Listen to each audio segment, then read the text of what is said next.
ओम गण गणपतये नमः। जय श्री गणेश। आप सभी माताओं बहनों को कार्तिक संकष्टी चतुर्थी और करवा चौथ की हार्दिक शुभकामनाएं।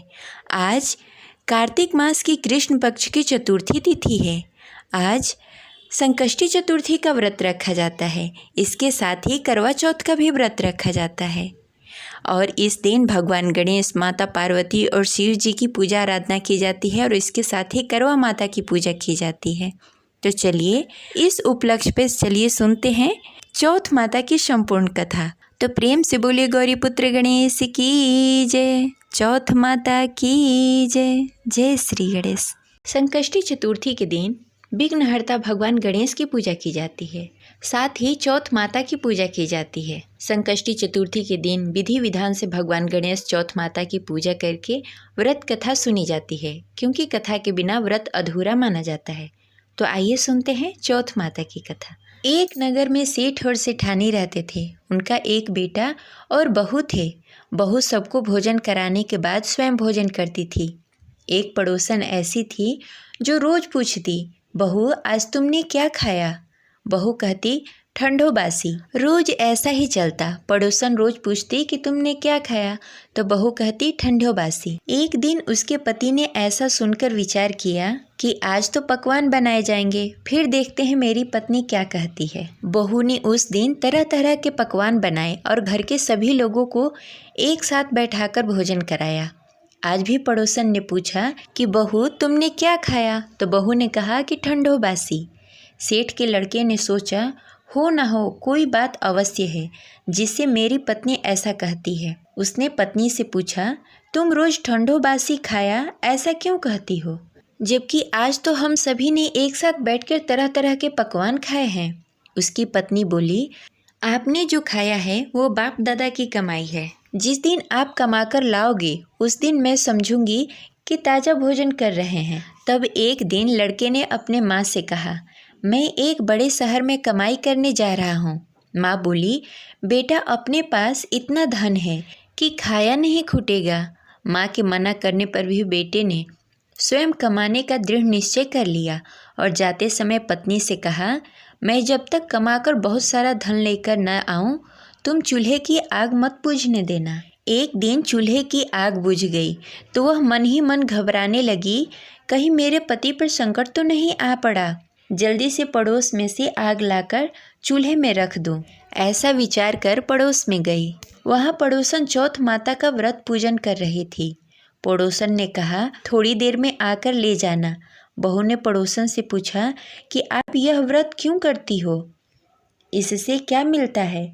पड़ोसन ने कहा, चौथ माता की इस व्रत को करने से अन्य लक्ष्मी मिले और मनोकामनाएं पूरी होती है। और बहू भी चौथ माता का व्रत करने लगी। दीवार पर चौथ माता को बनाई।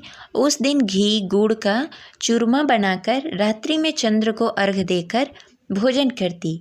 ऐसा करते करते बहुत दिन हो गए। चौथ माता ने उस बहू के पति को सपना दिखाया कि साहूकार का बेटा तू जागे या सोए, तेरी पत्नी बहुत याद कर रही है। घर जाकर उसकी चिंता मिटा। तू दुकान खोलकर कंदो केसर का पगलिया बनाकर बैठ जाना। आज तेरा हिसाब किताब चुकता हो जाएगा। अब तो चौथ माता ने जैसा कहा था वैसा ही हुआ।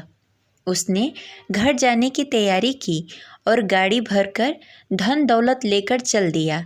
रास्ते में एक बड़ा सा काला नाग फन फैलाए बैठ गया और कहने लगा, आज मैं तुझे डसूंगा, छोड़ूंगा नहीं। आज तेरी आयु पूरी हो गई है। सेठ के लड़के ने कहा कि आज चौथ माता ने सपना दिया है, मैं अपनी पत्नी से मिलने घर जा रहा हूँ। वहाँ मेरी पत्नी बहुत चिंता कर रही है। मैं उससे मिलकर जरूर आऊँगा, तब तुम मुझे डस लेना।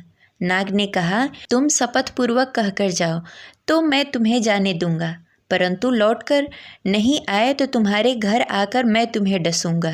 इस प्रकार सर्प को वचन देकर वह अपने घर पहुंचा। वहां सभी से हंसी खुशी से मिला और भोजन करके उदास होकर बैठ गया। उसकी पत्नी ने उदास होने के कारण पूछा तो पति ने काले नाग वाली बात बताते हुए कहा, यदि मैं उसके पास नहीं जाऊंगा तो वह घर आकर ही मुझे डस लेगा। पत्नी बहुत चतुर थी। उसने कहा कि आप घबराओ नहीं, लेट जाओ, मैं एक उपाय करती हूँ। पत्नी ने कमरे की 7 पीढ़ी सिड़ाव धोई। पहली पीढ़ी पर रेत, दूसरी पर इत्र, तीसरी पर गुलाब फूल, चौथी पर कुमकुम केसर, 5वीं पर लड्डू पेड़ा, 6ठी पर गदी गलीचा और 7वीं पीढ़ी पर दूध का कटोरा भर कर रख दिया। इस प्रकार वह 7 पीढ़ी सजाकर बैठ गई। आधी रात होते ही नाग आकर पीढ़ी चढ़ने लगा। पहली पीढ़ी पर रेत में लौट गया और कहने लगा, सेठ की बहू ने आराम तो बहुत दिया, पर वचनों से बंध कर आया हूँ, सो डसूंगा अवश्य ही। इसी प्रकार 7 पीढ़ियों पर नाग आता और आराम करता और कहता कि डसूंगा अवश्य ही। कमरे में जाने ही वाला था कि चौथ माता ने विचार किया कि मैं इसे नहीं बचाऊंगी तो संसार में धर्म, कर्म और पूजा पाठ कौन मानेगा। अब तो गणेश जी, चंद्रमा जी और चौथ माता ने उसे बचाने का विचार किया। चंद्रमा जी ने उजाला किया, चौथ माता ढाल बनी और गणेश जी ने तलवार लेकर नाग को मार दिया और ढाल से ढक दिया। अब बहू भी पूरे दिन की थकी हारी सो गई। दिन उगा तो लोग बेटे से मिलने आए, परंतु बेटा बहू तो उठे ही नहीं थे। बहुत देर हो गई तो माँ उसे उठाने गई। माँ ने 7 पीढ़ियों पर जो कुछ देखा तो बहुत घबराई और बेटा बहू को आवाज़ लगाई। बेटा बहू उठे तो देखा कि एक ढाल तलवार वहाँ पड़ी है। अब ढाल उठाई तो वहाँ काला नाग मरा हुआ पड़ा था। बेटा बहू ने सोचा कि आज तो धर्म कर्म की आड़े आए। जो भगवान गणेश जी और चौथ माता ने अपनी रक्षा की, हे चौथ माता, आपने जैसे सेठ की बहू बेटे की रक्षा की, वैसे ही सबकी रक्षा कीजिए।